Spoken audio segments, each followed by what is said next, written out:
What's up, guys? As you can see from the title of the video, I'm going to talk about what makes a super steel super. It's something I found that a lot of people through watching videos kind of don't really have a grasp on. It's mostly the reviewers. You'll hear them use some terminology that isn't quite right a lot of times. Just want to clear it up. I will ask that you wait and you watch the complete video. You watch the whole thing before commenting. I've had a couple problems. It's not really a problem, just kind of an annoyance where people will comment. They will hear me say one thing that is kind of out of context because they haven't heard me complete my thought, and they'll comment and type and then say, no, so-and-so, that is not right, this. When if they would have watched 30 seconds past the comment they heard, I would have cleared it up in the video. So I get a ton of comments pretty much repeating things that I say in the video as if I didn't say it. So please watch the video before you comment or make a point. I'm all for people making points and correcting me if I need correcting and all that stuff. Everybody needs correcting once in a while, but just please watch the video before you comment. What makes a super steel super? If you watch YouTube reviewers, it's mainly just reviewers. They have not a great grasp. If you're hearing a weird noise, it's me flipping the Mini Commander. They have not a great grasp on what makes a super steel super. And there are some that know more about this subject than I do. But there are a good many that it's not that they're not knowledgeable. It's just that they may be lacking a few bits of crucial knowledge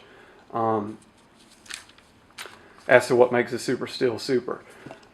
First, I just wrote this down. This is just to remind myself, really. When I'm dealing with cutlery, please don't write me a comment and say there's more to super steels than this stuff. I know there's more to super steels in general. I'm pretty much just talking about cutlery. And I know there's more to it than this. I'm talking about the main three, the big three general things that we refer to. What makes a super steel super? It could be a steel that has very high wear resistance, something like S90V. Could be something with extreme toughness. Jeez, I can't talk tonight. I'm not going to redo the video though. I'm not going to edit it out either. I don't care. Could have extreme toughness like 3V. Could have extreme corrosion resistance like H1. Or it could be super because it has a good combination of the three, or all three are higher than most other steels. I will say with super steels, there really is no catch-all. There are a few that are really good at all three, but mostly when you're dealing with super steels, you're dealing with one that is extremely good in one of those three categories. One thing I want to hit on is you'll hear a lot of reviewers talk about a super steel. They'll say, well, this knife has M390 super steel, and M390 is a very hard steel. They always say that. I don't know why, but a lot of YouTube reviewers will grab a super steel or talk about a knife in a super steel, and they'll just initially say, da-da-da is a super steel because it's a very hard steel. And that's really, it can be the case with some steels, but you would be surprised. A lot of the super steels are not actually ran any harder than most of the other steels. You can't really say that super steels are super because they're harder. Let's take S90V for example. Most people say, well, S90V is a very hard steel. S90V isn't really super because of the hardness. S90V's attainable hardness is about the same as S30V, and its target hardness is about the same as S30V. Spyderco runs their S30V and their S90V both around the same hardness, 60, 61, it could be 59, 60, I can't remember.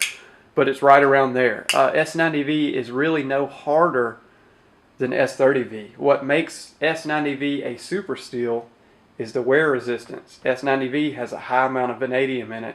Those vanadium particles have turned into carbides, which essentially are groups of, you could think of them as tiny rocks inside the steel.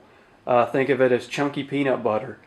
Um, the creamy peanut butter is the steel throughout the knife, and the chunks of peanut butter, or the chunks of peanuts in that peanut butter, are the carbides. So you have a steel that has a bunch of these very extremely hard carbides mixed throughout the steel, and that's what gives it its extreme edge retention.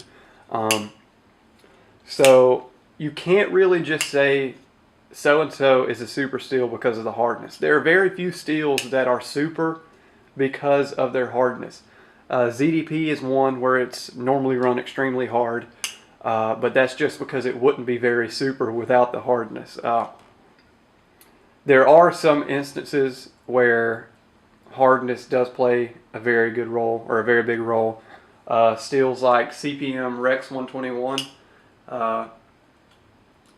it has a composition that lends itself to being able to be ran extremely hard. So that's why I have attainable hardness here. Wear resistance is one factor, but with steels like that are the rare instance, attainable hardness is what makes it super. Rex 121 could be ran up to like 68 or 70 RC without any trouble with chipping and stuff like that. But that's a rare occasion. Another misnomer you'll hear people say or talk about is edge retention. They'll say that so-and-so steel is a super steel, it has great edge retention, or it's a super steel because it has great edge retention. Edge retention is not really a trait of steel. Edge retention is something that is dependent on many different factors. It's dependent on hardness, it's dependent on wear resistance, it's dependent on toughness a lot of the times, or just as much as anything else. It's dependent on edge geometry, edge finish. Edge retention, you can't really group a steel and you can't really group steels just solely based on edge retention. That's one reason I've been hesitant to make a chart based on my test just for edge retention, because M390 in this knife may not perform the same as M390 in this knife, and that goes for pretty much everything. Edge retention is not a function of the steel alone. It has so many different factors that play in edge retention that you can't really say so-and-so steel has better edge retention than this steel. It just doesn't work that way. You could muck up the geometry of this M390 military so badly that this soft 154 cm would outlast it in edge retention. It just comes down to too many different factors to really give an absolute like that. Something else we talk about is powder steel technology.